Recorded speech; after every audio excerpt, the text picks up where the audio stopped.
new, subscribe below, and if you're already an OG, welcome back. So in this video I'm just going to discuss some business ideas for nurses to start. So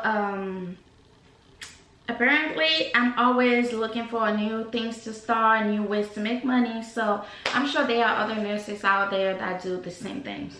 Don't get me wrong. Yeah, don't. Okay, so let's just jump in and start. So yeah, if you're already a nurse, you know nursing can be really mentally and physically draining, and working 12 hours or 8 hours every other weekend, every holidays, it can be a lot, especially if you have families. So your kids or your spouse will not be seeing much of you on holidays, and it can end up being frustrating at times.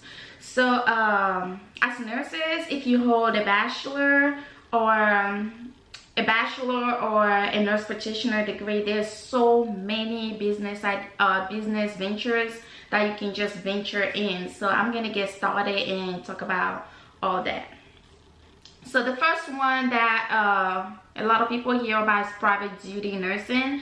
Private duty nursing, you pretty much draw up your own contract and you find your own client. So I've seen a lot of job posting for private duty nurses on Indeed. So you can just create your account, make your business LLC, or register your business. Then Indeed is gonna allow you to post your private duty job on there, and the client will find you. Or you can actually do it the old-fashioned way of passing out flyers, business cards, and get client that way. So I personally, I know nurses who venture into private duty nurse business, and it's rewarding. It's rewarding, but without one thing I'm gonna say is, of course, you are the nurse, so you are going to be working. So unless you just start off slowly, like you start off by working yourself, by working in the field yourself, and then later on hire nurses under you, that's the only way you're really gonna enjoy the fruit of your labor. Like, you're a nurse, but you're not doing all the hands-on working holidays and every other weekends or every weekend. So yeah, private duty nursing is the first one. And the second one is home health agency. So yes, home health agency is rewarding. So you can either open a skill home health agency or non-skill home health agency. Skill, of course, you're going to be doing maybe wound care, you're going to be doing breathing treatment, IV therapies, anything that requires you to use your nursing skill, or changing the PICC line dressing weekly, bi-weekly. That's part of the skill. But non-skill, really, you're not doing anything nursing related, but you're not doing much nursing related. So the non-skill home health, a CNA can do it. You can hire PCAs and LPNs. So yeah, whichever you prefer. But the skill is more complicated because you need a lot of licensing. You're using your skill. You need to be you need a liability insurance to cover yourself and your employees. So that's that. Number 2. So number 3 is a group home. A group home. This one I know a lot about. Yes, I know a lot about.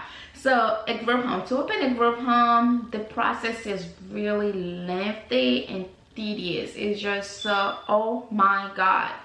Yes, it's lengthy, tedious, and you just gotta want it. If you don't want it, I don't think you're gonna see it through. And first you have to, of course, draw up your business plan. You send it to the state. They're gonna look into it. So it's a lot of back and forth with the state representative. Like, did you do that? You didn't meet this, correct this, do that. So, and after all that is done, of course, you have your house and all. Then you have your business running.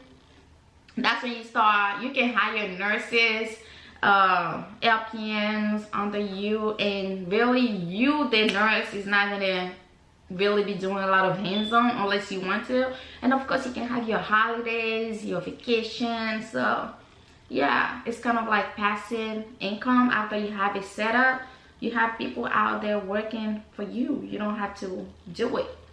So that's number 3, group home. Look into it.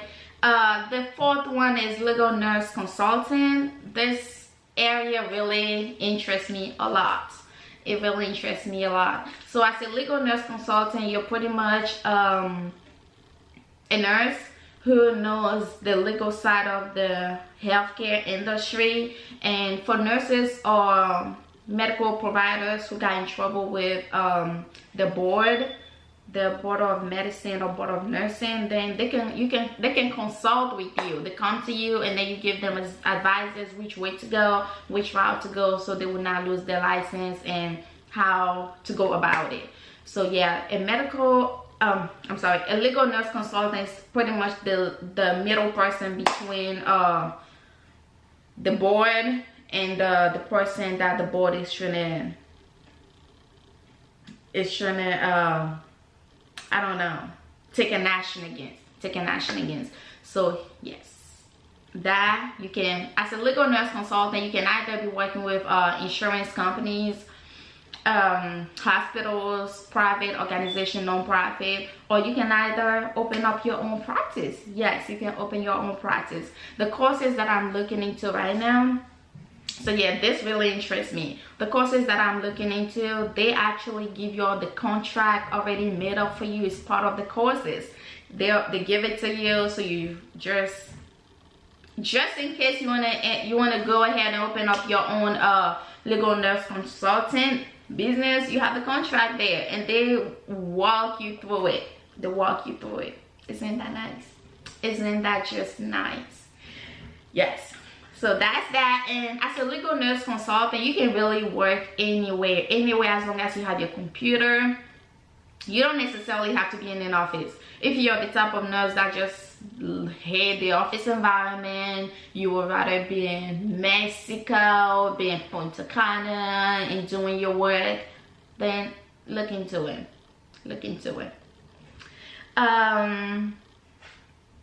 The 5th one is an IV drip therapy, or some might call it med spa. Yes, IV drip therapy or med spa. This is becoming extremely popular nowadays. And before I get any further in with the IV therapy, I know some states do allow a nurse practitioner to be an independent business owner, an independent owner of a med spa or IV drip therapy. And some other states, you have to actually partner with a medical doctor to establish your IV therapy business. So look up your state rule and regulation and law and see whatever fits your boat. But for a nurse to have their own IV drip therapy, it's possible, but of course you're gonna have to partner with a nurse practitioner or a medical doctor to oversee everything. Wow. Yeah, you have to partner with them. So there is not, I have not yet seen a state that has a law for for registered nurses to set up their independent IV drip therapy. If you know of any, let me know. Yeah, so I'm sorry. Yeah, that's that. IV drip therapy is really becoming popular because it's not that you're sick and you're going there compared to hospital. You're sick and you go there. IV drip is like, okay, you're healthy, you just want to be healthier. So if you feel like, oh yeah, you need more energy, get some B12 in you. You feel like, oh, the flu season is coming, then you get the allergy drip, the Meyer drip. They have different types. It's just like treating yourself, and a lot of people are venturing into it. I have personally tried it and I love it. It's just refreshing, you know. It's like you're getting all that fluid in you, you're hydrated, you're glowing, you have more energy. Why not? So yeah, that's the deal about IV drip.